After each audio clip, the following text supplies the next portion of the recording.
In a country where millions go to work every morning, some people disappear long before anyone notices, not because they vanish from the world, but because they slowly fade inside it. Tonight, we open File 002, the coworker no one noticed until he was gone. He stopped answering his phone on a Tuesday. Nobody realized until Friday. And by then, nobody was sure when they'd last actually seen him.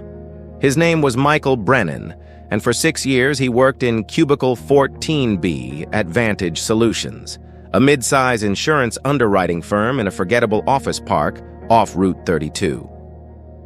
The kind of place where fluorescent lights hum at a frequency that makes your teeth ache, where the coffee machine breaks every third Thursday, where everyone knows the sound of everyone else's keyboard, but not the color of their eyes. Michael was the guy who handled policy reconciliations, the guy who never missed a deadline, the guy who, if you really thought about it, you couldn't quite picture. If you're enjoying this channel, leave a like and subscribe. Help this project grow. At the end, I'll reveal every file stored here.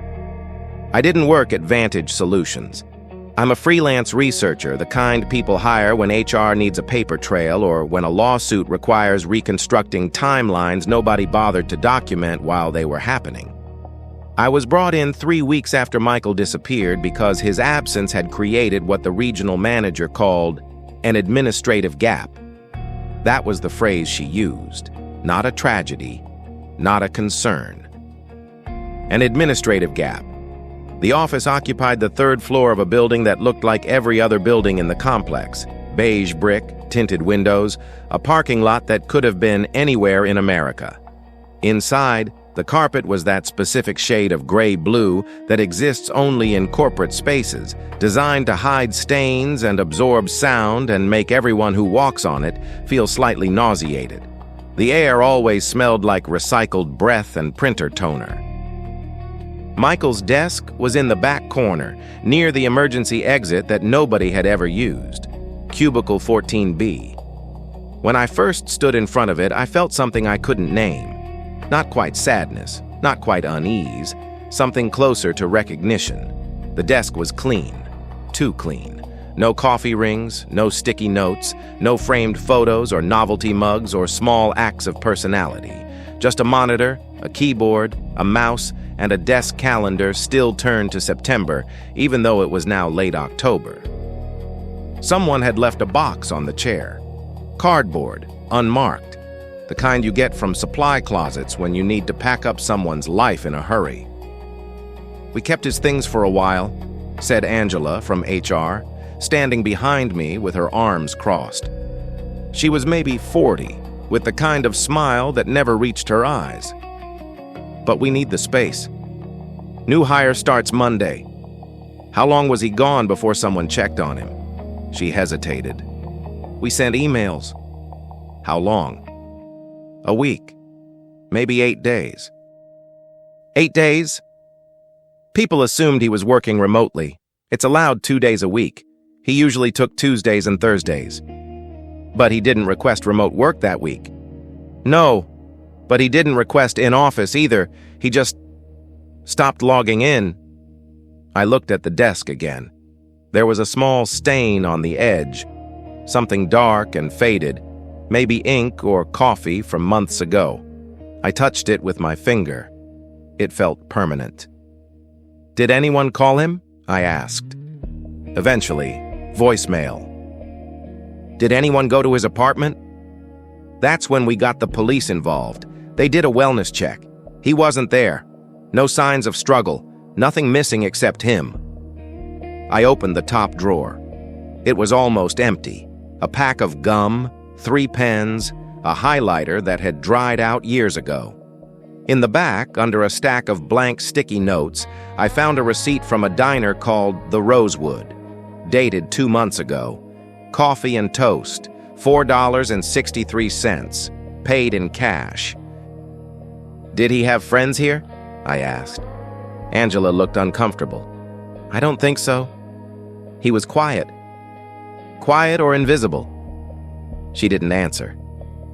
I spent the rest of that first day talking to Michael's coworkers, if you could call them that. People who sat within 10 feet of him for 6 years. People who heard him type, heard him breathe, heard him exist. None of them could tell me what he looked like. Brown hair, maybe? Average height, I guess.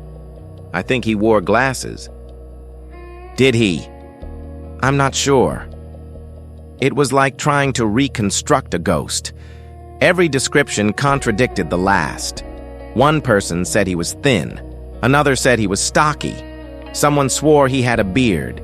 Someone else insisted he was always clean-shaven. The only thing anyone agreed on was that he was quiet, reliable, and unmemorable.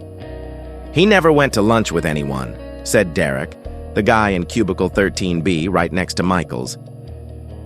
Derek was younger, maybe late 20s. The kind of guy who wore expensive sneakers and talked about crypto during meetings. He'd just eat at his desk. Sandwich from home, I think. Always the same brown bag. Did you ever talk to him? Sure, I mean, not really. Work stuff. He'd help if I had a question about a file. What kind of person was he? Derek shrugged. I don't know, man. He did his job. Kept to himself. Honestly, I didn't think about him much. Nobody did. That was becoming clear. I found Michael's supervisor, a man named Greg Torrance, in a glass-walled office that overlooked the cubicle farm. Greg was in his 50s, balding, wearing a tie that was slightly too short. He looked tired in a way that seemed molecular. Michael was a model employee, Greg said, leaning back in his chair. Never late, never complained, never caused problems. When did you last speak to him? I'd have to check my calendar. Roughly. He thought for a moment. Maybe a month before he disappeared. We had a quarterly review. He said everything was fine. Did he seem fine? He seemed like Michael, same as always. Which was? Greg spread his hands. Professional, competent, quiet. Did he ever ask for time off? Rarely, maybe once a year. He had weeks of PTO saved up. Did that concern you? Why would it? Because nobody saves that much time unless they're planning something or they're afraid to take it. Greg's expression hardened. I'm not a therapist. I'm a manager. My job is to make sure the work gets done. Michael's work always got done. I left his office feeling something sharp in my chest. That night, I went to Michael's apartment. It was in a complex on the east side of town, one of those places with names like The Meadows or Sunset Ridge that have no meadows and no ridges, just rows of identical buildings with vinyl siding and numbered doors. Michael lived in Unit 214. The landlord let me in after I showed him the authorization from Vantage Solutions. The door opened into darkness. The apartment was small, studio layout, kitchenette on one wall, bed against another, a single window with blinds that hadn't been opened in a long time. It smelled like nothing. Not decay, not life, not cleaning products, just air that had been sitting still. Everything was neat. Dishes washed and put away. Bed made with hospital corners. No clutter, no mess, no personality. I opened the fridge. Half a gallon of milk, expired. A jar of peanut butter, bread that had gone stale but not moldy. In the cupboard, there were 3 cans of soup and a box of crackers. The bathroom was the same. Toothbrush in a cup, single towel, folded, generic shampoo and soap. No medications in the cabinet except ibuprofen and antacids. I sat on the edge of Michael's bed and looked around. The only personal item I could find was a framed photograph on the nightstand. It showed a woman and a young boy, maybe 10 years old, standing in front of a lake. The photo was old, faded, from the late 90s based on the clothing. The boy had Michael's eyes, or what I imagined were Michael's eyes since I'd never seen them. I picked up the frame and turned it over. On the back, written in ballpoint pen, Mom and Me. Summer 97. That was it. One photograph. One memory. One piece of evidence that Michael Brennan had once been a child, had once stood by a lake, had once been looked at and seen. I put the frame back, As I did, I noticed something under the bed. A cardboard box, small, taped shut. I pulled it out and opened it. Inside were letters, dozens of them, handwritten, addressed to various companies, insurance firms, collection agencies, hospitals. Each one carefully crafted, professional, asking for extensions on payments, explaining financial hardship, requesting mercy. None of them had been sent. I read through them slowly. They were dated over the past 3 years. Michael had written them late at night. I could tell by the timestamps he'd noted in the margins. 2 in the morning, 3:15, 4:30. He'd poured himself into these letters, and then he'd sealed them in a box under his bed and never mailed a single one. At the bottom of the box was a notebook. I opened it. The first page had a single sentence written in neat handwriting. "I think I'm disappearing." The notebook was small, the kind you buy at a drugstore for $2. Black cover, spiral binding, college-ruled pages. Michael's handwriting was precise, almost architectural. Every letter formed with care, as if he knew nobody would ever read it but wanted it to be legible anyway. I sat on his bed and read by the light of my phone. The entries weren't dated in any normal sense. Instead of days or months, Michael had used a different system. He'd numbered them by how many times he'd been acknowledged at work. Entry 17. "Someone said good morning to me today. Derek." He didn't look at me when he said it. He was looking at his phone, but he said it. That counts. Entry 23. "Greg asked me about the Patterson file. Made eye contact for approximately 4 seconds. Asked if I was holding up okay. I said yes. He nodded and left. Total interaction, 42 seconds. Longest this month." Entry 31. "I stayed late to finish the quarterly reports. Left at 10:30 p.m. Building was empty. Security guard at the front desk was watching something on his tablet. He buzzed me out without looking up. When I got to my car, I realized I couldn't remember what color shirt I was wearing. Had to look down to check. Blue. I was wearing blue." Entry 47. "Submitted my timesheet 3 days late." Nobody said anything. Not sure if that's because they didn't notice or because I don't matter enough to reprimand. Both options feel the same. I turned pages. The entries grew longer, more detailed, more desperate. Entry 62. "I've started testing something. Small things at first. I moved Derek's stapler 2 inches to the left while he was in the bathroom. When he came back, he picked it up and moved it back without thinking about it. So I know he noticed the stapler. But when I said, 'Excuse me,' as I walked past his desk, he didn't respond. The stapler is more real to him than I am." Entry 78. "There's a new intern named Sophie, 23 years old, bright, eager. She's been here 2 weeks and already people know her favorite coffee order, her college major, the name of her cat. I've been here 6 years and I don't think anyone knows my last name. I looked it up. It takes approximately 14 interactions before someone begins to form a persistent memory of you. I've been tracking this. Most people here have had fewer than 5 interactions with me, total, in 6 years. Entry 89. "I haven't spoken out loud in 4 days. Not at work, not at home, not anywhere.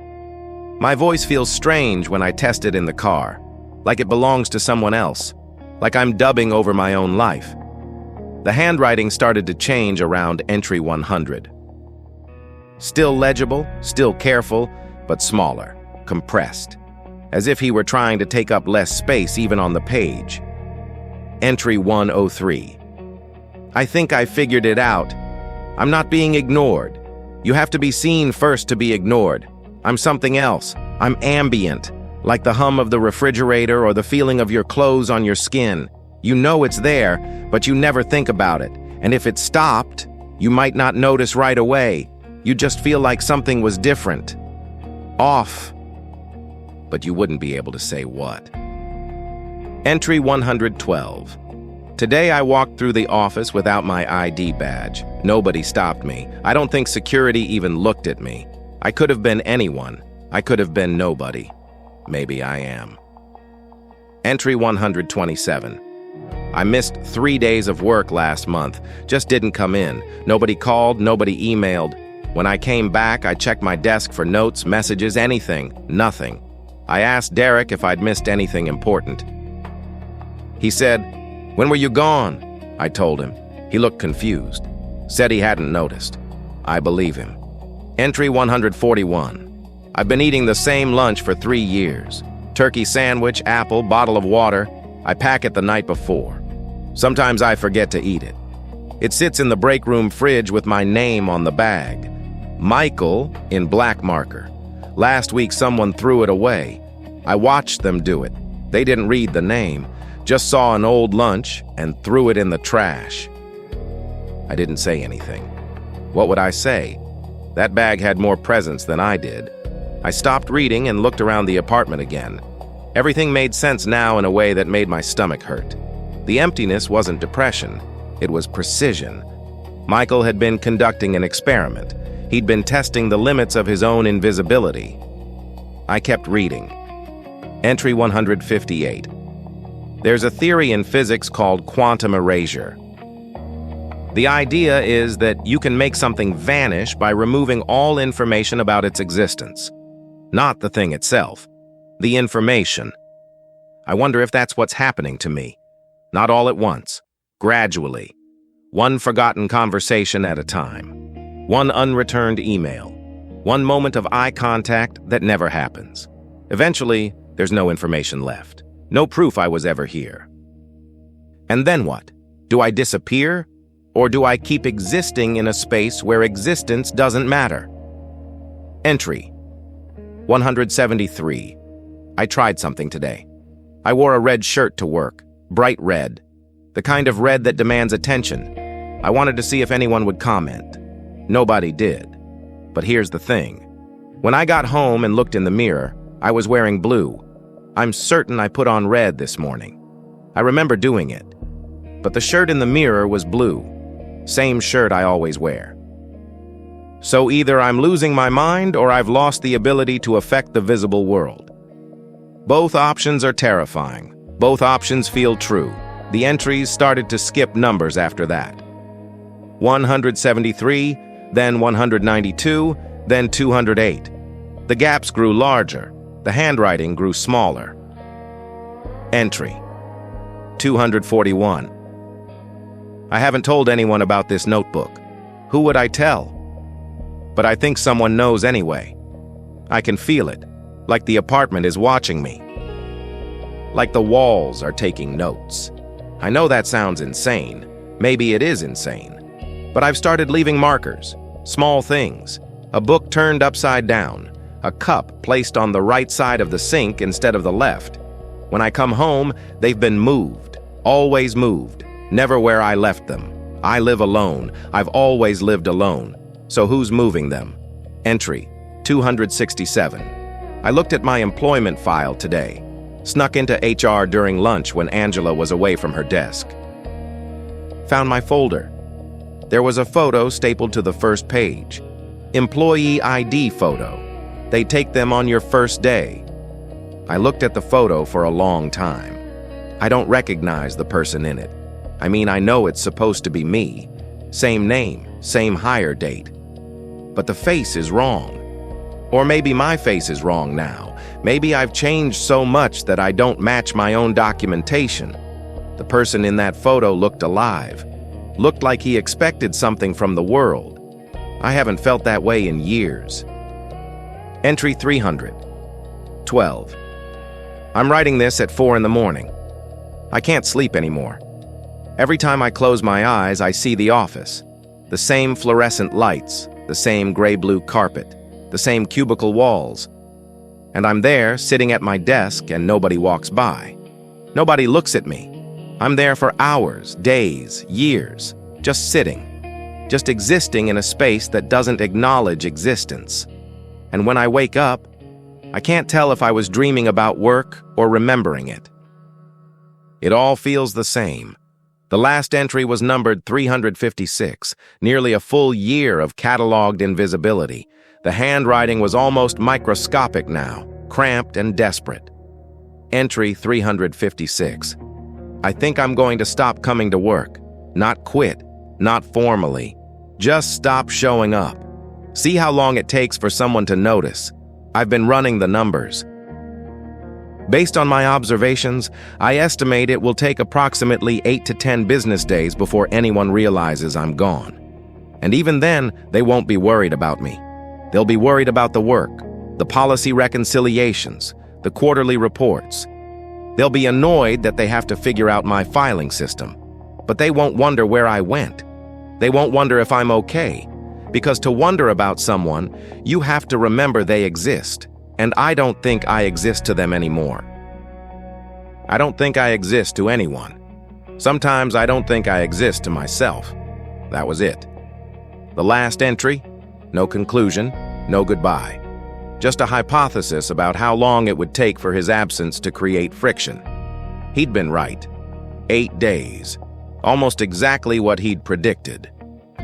I closed the notebook and sat in the silence of his apartment. Outside, I could hear traffic, distant sirens, the sound of the world continuing without pause. I wondered how many Michael Brennans were out there. How many people sitting in cubicles or standing in grocery store lines or lying in bed at 4 in the morning, slowly realizing that they'd become ambient, background noise in their own lives. I put the notebook in my bag. Probably shouldn't have. It wasn't evidence of a crime, but it felt important, like it needed to be witnessed. Before I left, I checked Michael's computer. Old laptop, password protected. The landlord didn't have the password. But the laptop was still plugged in, still charging. I opened it. The login screen showed his employee photo. Same one from the HR file. Same person I didn't recognize. I tried a few obvious passwords. His birthday, which I'd gotten from the HR file. The address of the apartment. The word password. Nothing worked. Then I tried invisible. The computer unlocked. The desktop was almost empty. No personal files, no photos, just a folder labeled Work and another labeled Correspondence. I opened the Work folder first. It was full of spreadsheets and policy documents, all meticulously organized. Michael's filing system was flawless, color-coded, cross-referenced, the kind of system that takes years to develop and minutes to misunderstand if you're anyone else. I opened the correspondence folder. Inside were drafts, hundreds of emails, all unsent, messages to coworkers, to supervisors, to HR. Some were professional, others were personal. All of them were desperate in ways their professional language tried to hide. Subject: quick question. Hi, Derek. Hope you're having a good week. I noticed you mentioned your sister's wedding last month. How did it go? I've been meaning to ask. Let me know if you want to grab coffee sometime. Michael subject: checking in. Hi, Greg. I wanted to follow up on my last performance review. You mentioned I was doing adequate work. I was hoping we could discuss what I could do to move beyond adequate. I'd really like to grow here. When would be a good time to talk? Michael. Subject: team lunch. Hi, everyone. I was thinking it might be nice if our department did a team lunch this month. Nothing fancy, just a chance to get to know each other outside the office. I'd be happy to organize it if there's interest. Let me know your thoughts. Michael. None of them had been sent. They just sat there in the drafts folder, dated and time-stamped.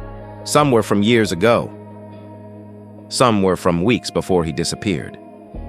I scrolled to the bottom of the folder. The last draft was dated 3 days before Michael stopped coming to work. Subject: no subject. I don't know who I'm writing this to. Maybe nobody. Maybe everyone. I've been at this company for 6 years, 2 months, and 17 days. In that time, I've processed 4,312 policy reconciliations. I've never missed a deadline. I've never made a critical error. I've never called in sick. I've been, by every measurable standard, a good employee. But I don't think that matters. I don't think any of it matters. Because I've realized something. I've realized that you can do everything right and still be wrong. You can show up every day and still be absent. You can speak and still be silent. I'm writing this because I need to know that I existed, even if nobody reads it. Even if it just sits here in this folder forever, I need to know that I was here. That I tried. That I mattered. Even if only to myself. This is Michael Brennan. I work in cubicle 14B and I'm so tired. I read it 3 times. Then I closed the laptop and left the apartment, locking the door behind me. As I walked to my car, I passed other units. Lights on in some, dark in others. I wondered how many people were sitting behind those doors, typing unsent emails into the void, testing the limits of their own visibility. The drive back to my hotel took 20 minutes. I didn't turn on the radio, just drove through the dark streets of a town that looked like every other town, past strip malls and gas stations and office parks, all of them glowing with the same cold light. When I got to my room, I opened my laptop and started compiling my report for Vantage Solutions. But I couldn't focus. I kept thinking about entry 356, about the precision of Michael's prediction, about the fact that he'd been right. 8 days. That's how long it took for someone to notice he was gone. And even then, they didn't really notice him. They noticed the gap, the missing work, the inconvenience of his absence. I opened a new document and started typing. Not the report, something else. A list. Questions I needed answers to. Who was Michael Brennan before he became invisible? When did it start? Could he have been saved? Is he still alive? That last question sat on the screen for a long time. I didn't delete it. But I didn't know how to answer it either. Because the truth was, I wasn't sure Michael had been alive for years. Not in any way that mattered. He'd been breathing, working, existing. But existing isn't the same as living. And I was starting to understand that Michael had figured that out long before anyone else did. The next morning, I went back to Vantage Solutions with a different agenda. I wasn't just documenting Michael's disappearance anymore. I was trying to understand how someone could vanish in plain sight for 6 years before actually vanishing. The office looked different in the early light. Still gray, still fluorescent, but emptier. I'd arrived before most people, when the building still held the quiet of night.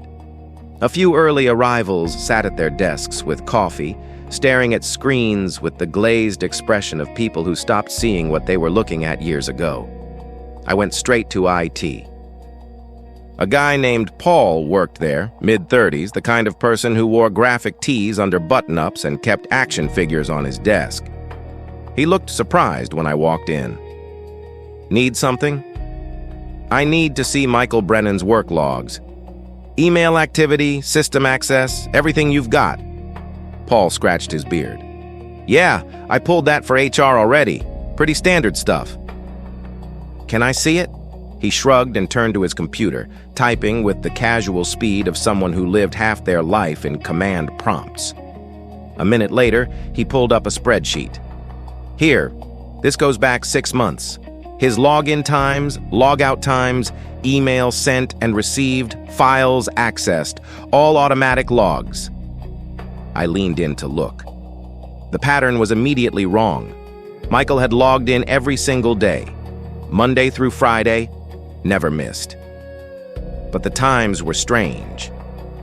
7:45 a.m. consistently, then logout times that varied wildly. Sometimes 5:30 p.m., sometimes 8, sometimes 11:47, sometimes 2:16 a.m.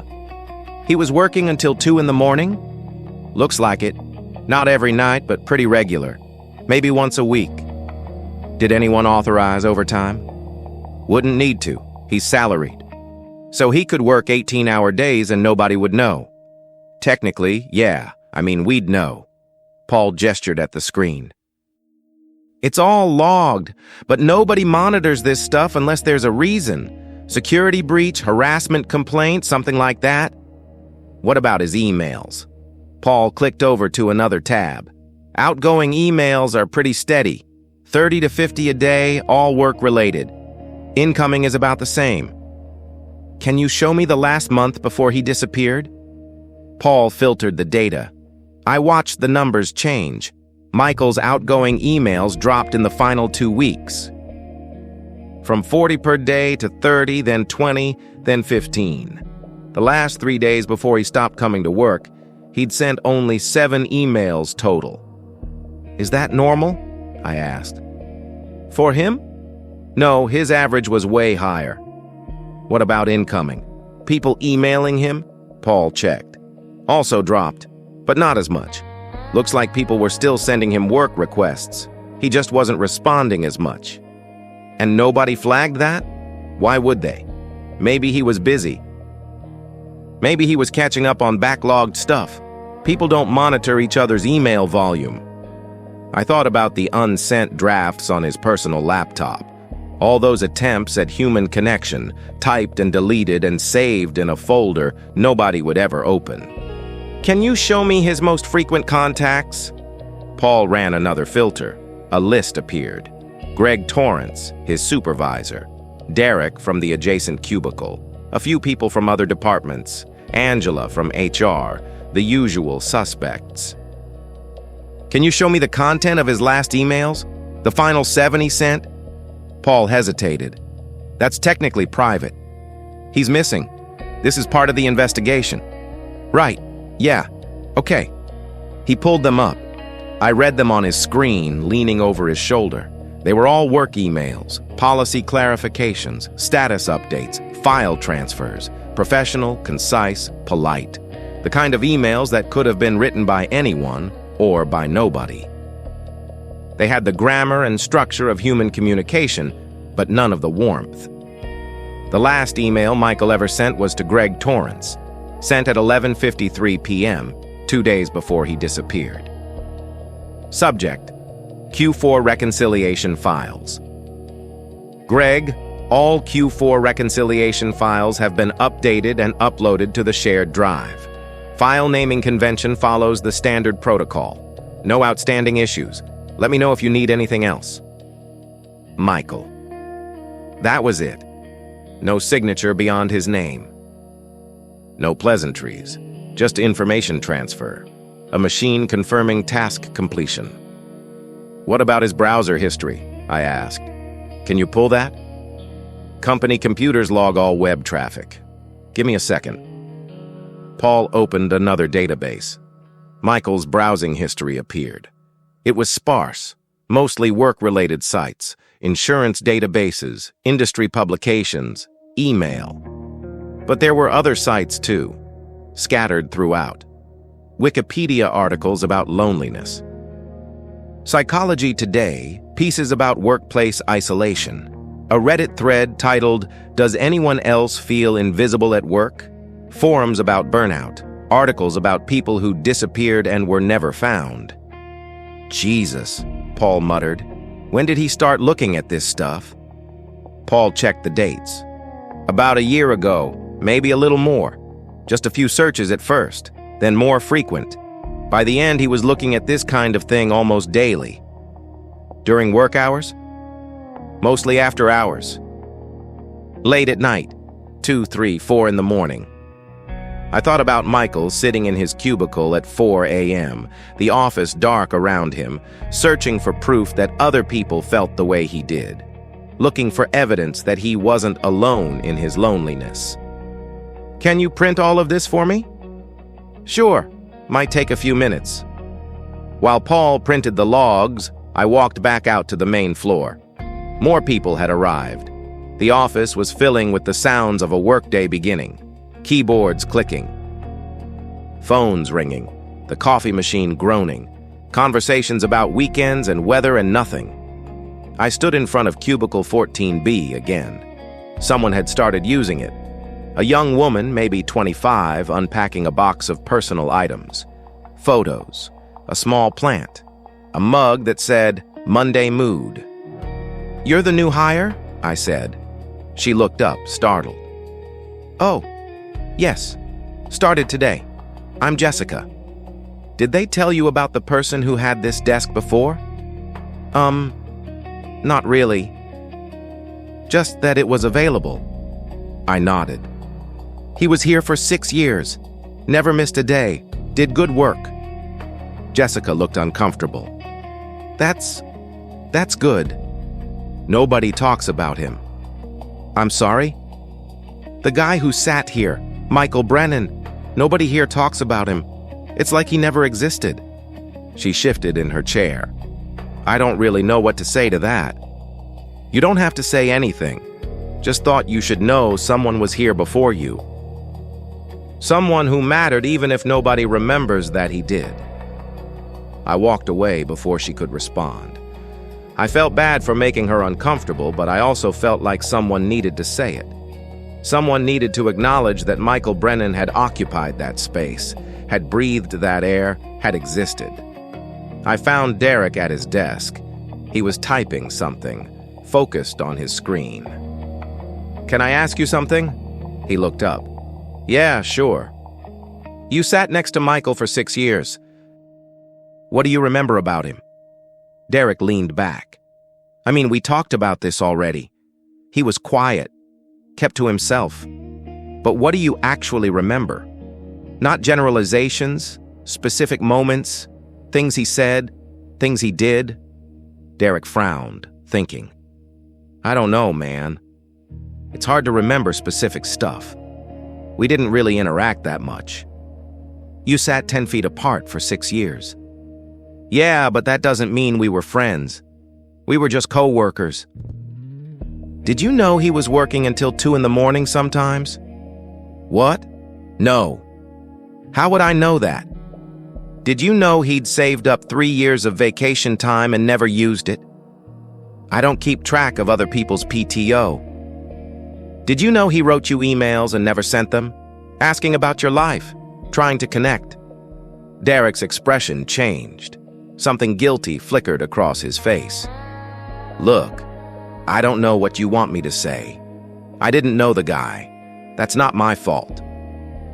I'm not saying it's your fault. Then what are you saying? I didn't have an answer, because it wasn't Derek's fault. It wasn't anyone's fault. That was the problem. There was no villain in this story. No evil corporation, no cruel boss, no malicious co-workers. Just a system that allowed someone to slowly dissolve while everyone around him went about their day. Never mind, I said.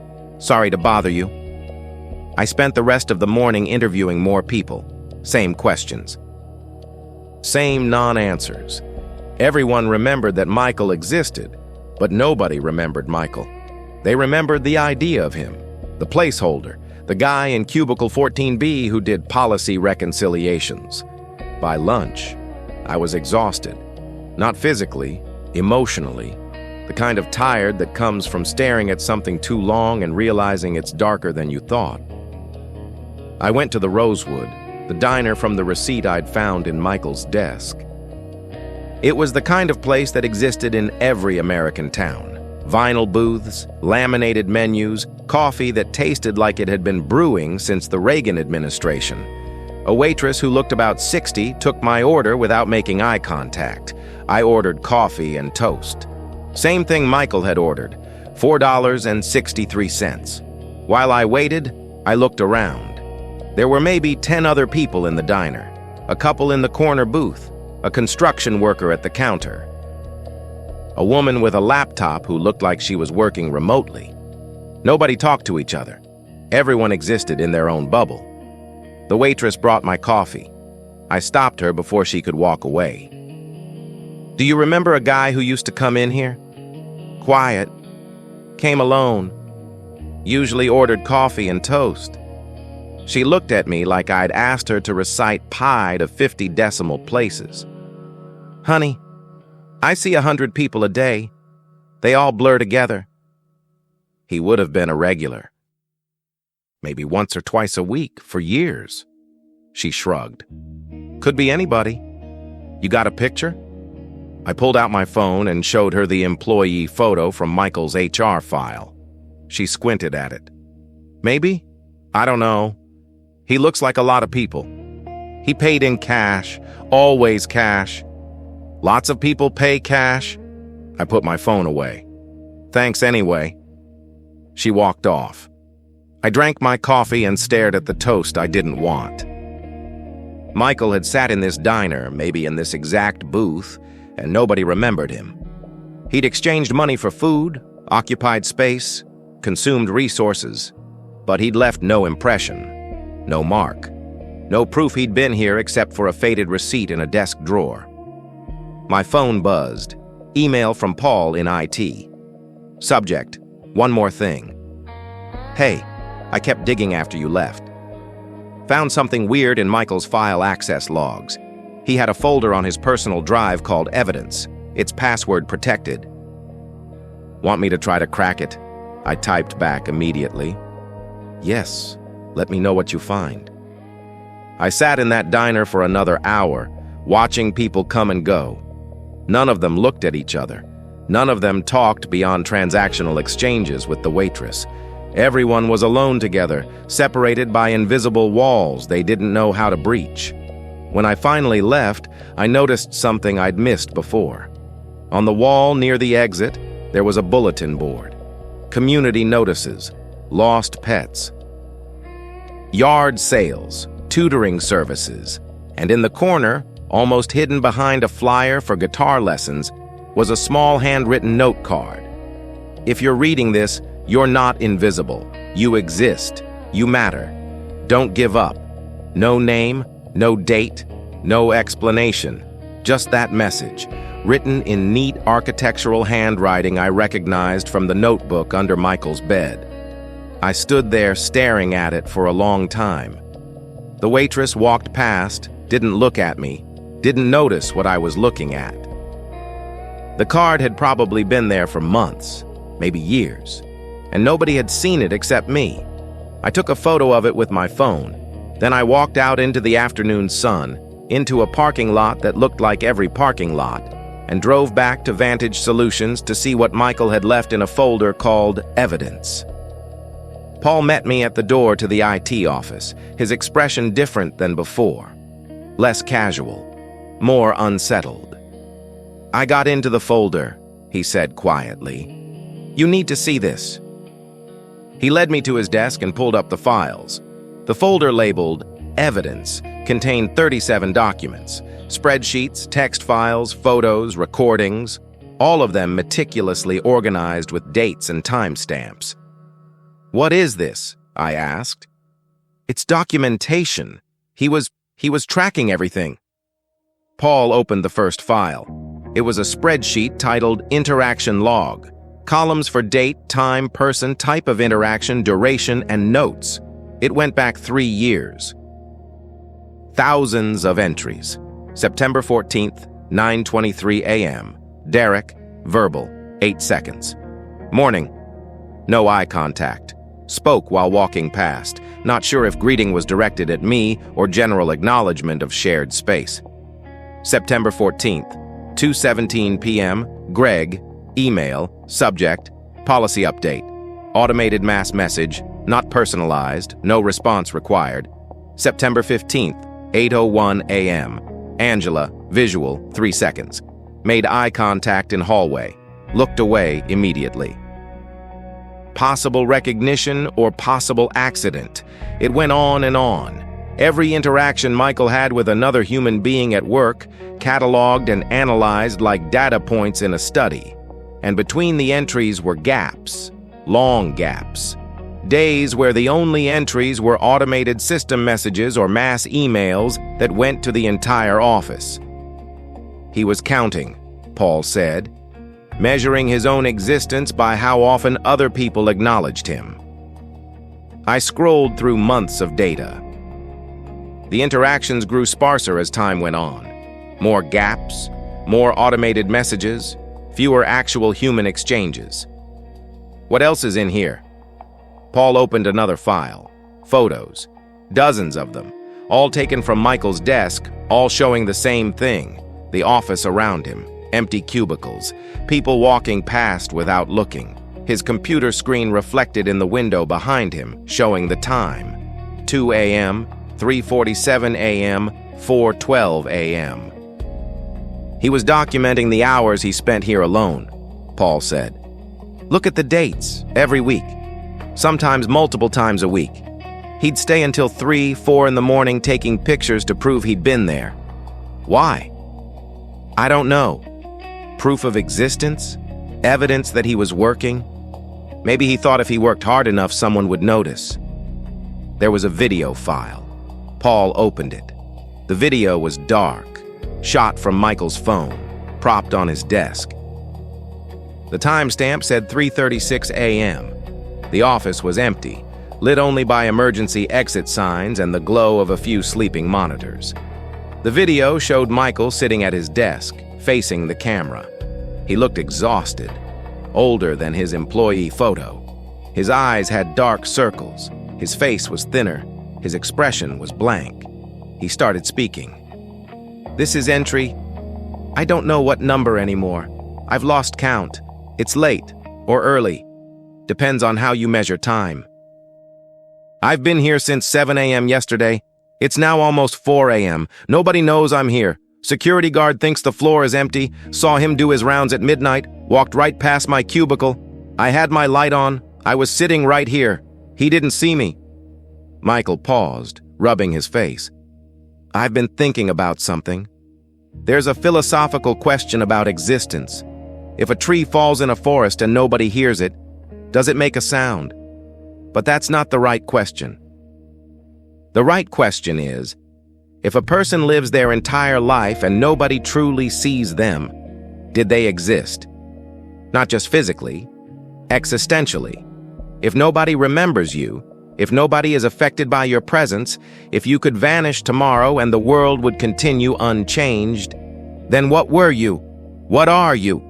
He leaned closer to the camera. I'm conducting an experiment. I want to see how invisible I can become. How little I can interact with the world before the world stops acknowledging I'm part of it.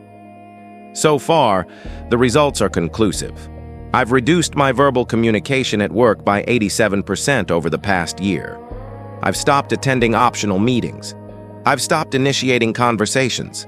I respond only when directly asked something. And you know what? Nobody noticed.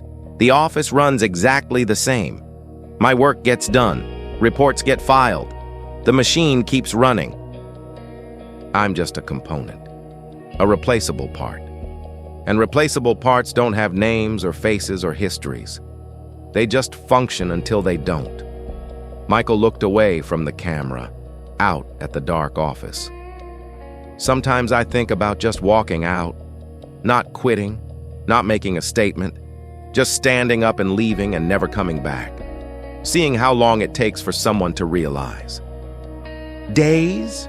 Weeks? Would they ever realize, or would they just update the org chart and hire someone new and forget I was ever here? He looked back at the camera. I'm so tired, not just physically, existentially tired. Tired of performing existence, tired of the pretense that any of this matters, tired of being a ghost in my own life. The video ended. Paul and I sat in silence. The office hummed around us. Phones ringing, keyboards clicking, the sounds of people performing their own existence. There are 12 more videos like that, Paul said, all recorded late at night, all in the office, all with the same theme. When was the last one? 3 days before he disappeared. Show me. Paul opened the file. Michael looked worse in this one, drawn, hollow, like he'd been carved out from the inside. I'm done with the experiment, Michael said to the camera. I have my answer. You can become completely invisible and nobody will notice. Nobody will care. As long as the work gets done, as long as you don't disrupt the system, you can fade completely. I've been fading for 6 years, and now I'm almost gone. He paused. I'm not going to hurt myself. I want to be clear about that. This isn't a suicide note, but I am going to stop participating. I'm going to stop coming to work, stop responding to emails, stop performing the role of Michael Brennan, employee number 87432, cubicle 14B. I want to see what happens. How long before someone notices? How long before someone cares? If they ever do. Michael looked directly into the camera, and for the first time in any of the videos, his expression changed. Something like hope flickered across his face. Or maybe desperation pretending to be hope. If someone is watching this, if someone found these files, then maybe that means I existed after all. Maybe that means I mattered enough for someone to look. So thank you, whoever you are. Thank you for seeing me. The video ended. I sat back in my chair. My hands were shaking. What else is in the folder? I asked. Paul opened more files, recordings, audio files captured on Michael's phone, dozens of them, all labeled with dates and locations. I picked one at random, static, then voices. Michael's voice. Hey, Greg, do you have a minute? Sure, what's up? Greg's voice, distracted. I wanted to talk about my role here. I've been thinking about ways I could contribute more to the team. Your work is fine, Michael. Keep doing what you're doing. I know, but I was thinking maybe I could take on some additional projects, or mentor some of the newer employees, or, look, I appreciate the initiative, but we need you focused on reconciliations. That's what you're good at. Let's not overcomplicate things. Right. Okay, thanks. Footsteps, a door closing, then just breathing. Michael's breathing, heavy, defeated. The recording continued for another minute. Just breathing and ambient office noise. Then it stopped. Paul opened another recording. This one was from the break room. Voices in the background, conversation, laughter. Michael's voice, quiet, attempting to join in. Did you guys see the game last night? Silence. The conversation continued as if he hadn't spoken. The basketball game? Michael tried again. Pretty incredible finish. One voice, Derek's, finally responded. Oh yeah, crazy. Then immediately turned back to someone else. So anyway, like I was saying about the weekend, the conversation flowed around Michael. He stood there for another 30 seconds, according to the timestamp. Then the recording stopped. There were dozens of these. Small moments, attempted connections, all of them failing in quiet, unremarkable ways. Death by 1,000 paper cuts of indifference. The last file in the folder was a text document. Simple. No formatting. Just words. I opened it. To whoever finds this, my name is Michael Brennan. I'm 41 years old. I've worked at Vantage Solutions for 6 years. I'm writing this because I need to leave a record. Proof that I was here. Proof that I tried. I want you to understand something. I'm not angry. I don't blame anyone. Nobody at this company did anything wrong. Nobody was cruel. Nobody was malicious. That's what makes this so terrible. They didn't have to be. The system itself is enough. The structure of modern work, the way we've organized ourselves, the way we've decided that productivity matters more than people, efficiency more than connection, output more than humanity. It's all enough to erase someone without anyone noticing they've done it. I've documented everything. The interactions, the hours, the attempts at connection.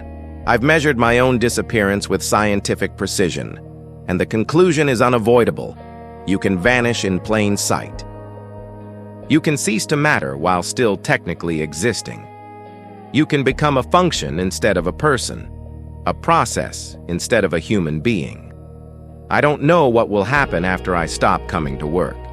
Maybe someone will care. Maybe someone will look for me. Maybe someone will find these files and wonder about the person who created them. Or maybe not.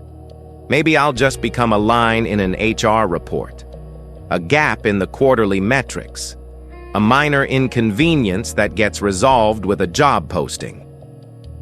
But I need you to know, whoever you are, that I existed.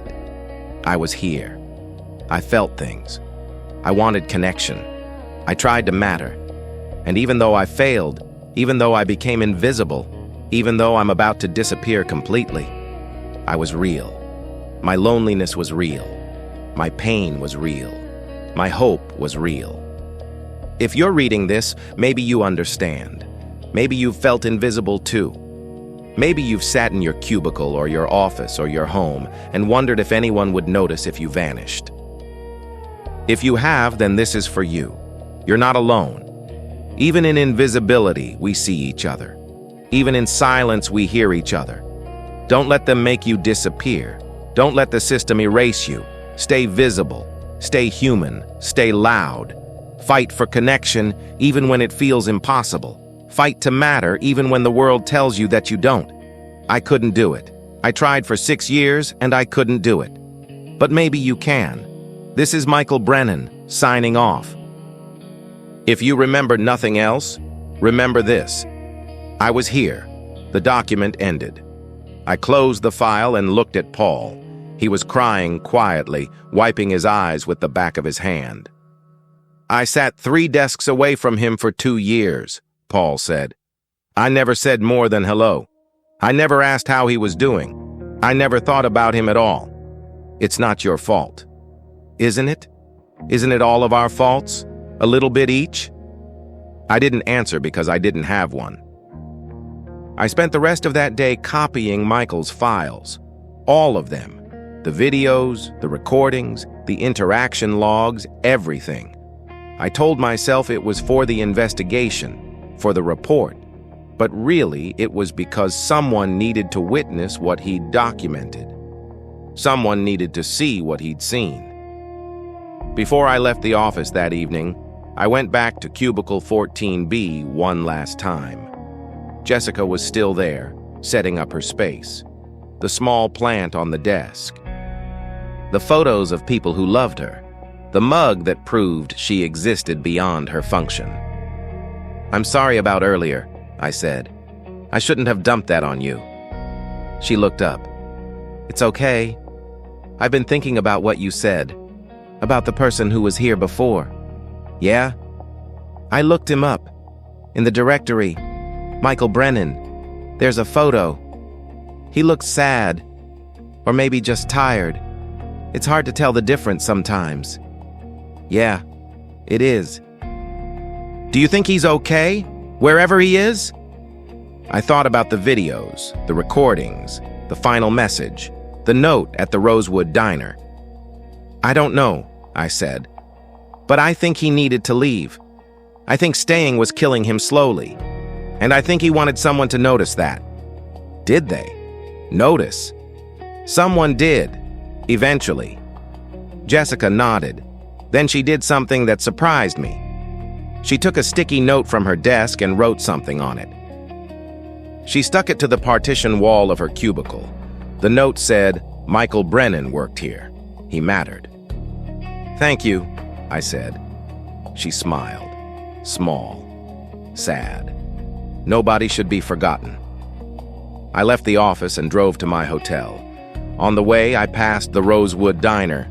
The lights were on, people inside, eating alone together. I thought about stopping, but I didn't. Instead, I kept driving, past strip malls and gas stations and office parks, all of them glowing in the dusk. That night, I finished my report for Vantage Solutions. I included the facts, the timeline, the documentation. But I also included something else, a recommendation. One that I knew they wouldn't follow, but that I needed to write anyway. Michael Brennan's disappearance was not an isolated incident. It was the inevitable result of a workplace culture that prioritizes productivity over humanity. He did not fail. We failed him. Every day, in small ways, we failed to see him. And if we don't change, we will fail others the same way. Recommendation: implement mandatory mental health support. Create genuine opportunities for human connection. Train managers to recognize isolation. Build a culture where people are seen as people, not just as functions in a system. Michael Brennan spent 6 years trying to matter. He deserves to be remembered as more than an administrative gap. I sent the report at 2 a.m. Then I closed my laptop and sat in the dark hotel room, thinking about invisibility, about how easy it is to become a ghost, about how many Michael Brennans are out there right now, sitting in cubicles or lying in empty apartments, slowly fading while the world goes on around them. 3 weeks later, I got an email from Paul. The subject line said, "Update. Hey, thought you'd want to know." They found Michael.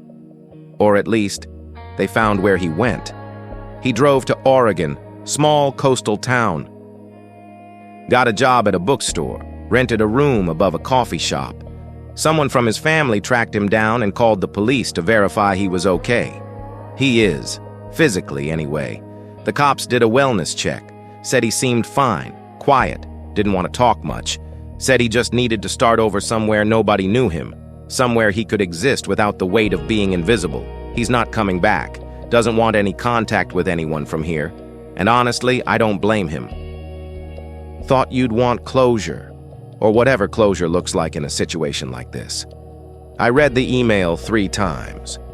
Then I opened my files and looked at Michael's final video one more time.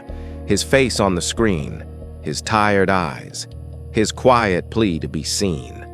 I wanted to feel relieved that he was okay. And I was, partly.